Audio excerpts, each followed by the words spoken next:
Shalom Bapak Ibu Saudara yang dikasih Tuhan, bertemu kembali dengan saya, Pendeta Daud Solihin. Tema renungan harian saat ini adalah Dia di depan, aku di belakang. Pembacaan Alkitab terambil dari Injil Markus, pasal 10 ayat 32 sampai ayat 34, demikian. Yesus dan murid-muridnya sedang dalam perjalanan ke Yerusalem dan Yesus berjalan di depan. Murid-murid merasa cemas dan juga orang-orang lain yang mengikuti dia dari belakang merasa takut. Sekali lagi Yesus memanggil ke-12 muridnya dan ia mulai mengatakan kepada mereka apa yang akan terjadi atas dirinya.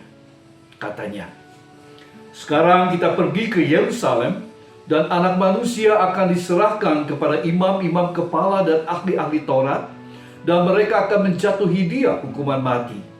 Dan mereka akan menyerahkan dia kepada bangsa-bangsa yang tidak mengenal Allah dan ia akan diolok-olokkan, diludahi, disesah dan dibunuh. Dan sesudah 3 hari ia akan bangkit." Bapak Ibu Saudara, ketika kita membaca ayat-ayat ini, titik perhatian kita ada di mana?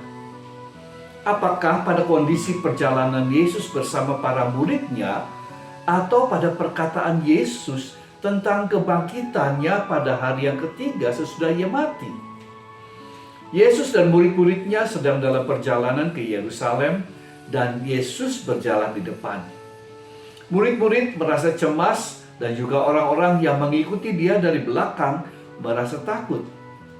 Sekali lagi Yesus memanggil ke-12 muridnya dan ia mulai mengatakan kepada mereka apa yang akan terjadi atas dirinya. Dalam ayat ini ada 2 kondisi psikologis, yaitu kondisi Yesus yang berjalan di depan para murid yang mengikutinya, tetapi berjalan dalam ketakutan. Yesus bukan saja seorang pemimpin bagi para muridnya, tetapi dia adalah juga sebagai pendahulu yang menyambut atau menyongsong apa yang akan dia dan murid-muridnya hadapi menuju Yerusalem, memasuki masa-masa penderitaannya. Bagi Yesus, ini adalah keberaniannya menyambut kondisi tersulit dalam hidupnya dan yang akan berakhir pada kematiannya di atas kayu salib, tetapi pada hari yang ketiga ia bangkit dari kematian. Sebenarnya ia mampu menghindarinya, melewati kematian, tetapi ia secara sadar maju menghadapi masa depannya.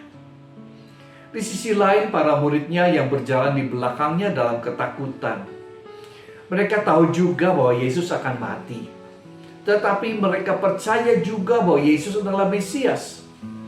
Bagaimana menggabungkan ketakutan dengan keberanian dia sang Mesias menyambut penderitaannya dan bagaimana memahami kebangkitannya?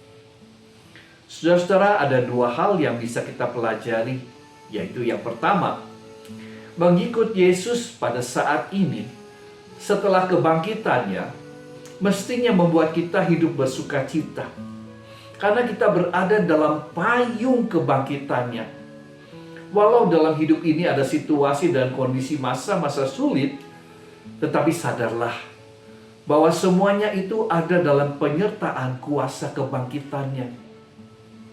Karena itu berjalanlah maju, menyongsong masa depan. Walaupun di depan sana ada kesusahan yang akan kita alami, janganlah takut dan khawatir, karena dia sudah berjalan di depan, mendahului kita menempuh jalan salib, jalan sengsara, tetapi berakhir dengan kebangkitannya, dengan pembaharuan dan perubahan kehidupan dalam kuasa kebangkitannya. Yang kedua adalah kita tetap tidak meninggalkan saudara dan sahabat kita yang berada dalam kesulitan dan kesusahan hidupnya. Sebagaimana para murid Yesus, walaupun berada dalam ketakutan, mereka tidak meninggalkan Yesus berjalan maju sendirian. Solidaritas dan komunitas kita diperbaharui dan diperkuat justru dalam saat-saat yang membutuhkan kasih dan pertolongannya. Karena itu janganlah tinggalkan saudara dan sahabat kita sendirian menghadapi kesulitan hidupnya. Tuhan Yesus memberkati kita. Amin.